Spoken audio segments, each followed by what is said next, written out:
கடந்த 5 ஆண்டுகளில் பொங்கலுக்கு மொத்தமாக 5000 ரூபாயை மட்டும் கொடுத்துவிட்டு மக்கள் தலையில் 2.5 லட்சம் ரூபாய் கடனை திமுக அரசு ஏற்றியுள்ளதாக பாஜக முன்னாள் மாநில தலைவர் அண்ணாமலை குற்றம் சாட்டியுள்ளார். புதுக்கோட்டையில் நடைபெற்ற பாஜக கூட்டத்தில் பேசிய அவர் தமிழக கடன் சுமை இரட்டிப்பாகியுள்ளதாக கூறினார்.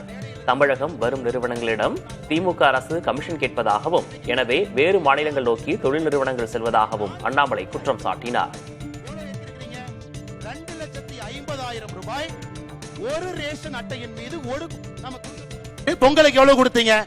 2026ல 22ல 0 பொங்கலுக்கு 1 ரூபா கொடுக்கல. 2023 எவ்வளவு கொடுத்தீங்க? 1000 ரூபாய்.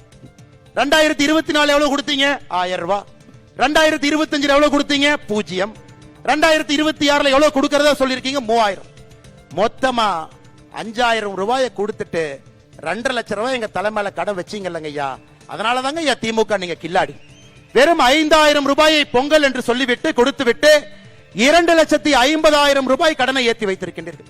இந்த கடனை திமுக முதலமைச்சர் கட்ட போறது இல்லைங்க ஐயா. நம்முடைய குழந்தைகள் உழைத்து கடனை கட்டணும். நம்முடைய பேர குழந்தைகள் வரை கடனை கட்டணும்.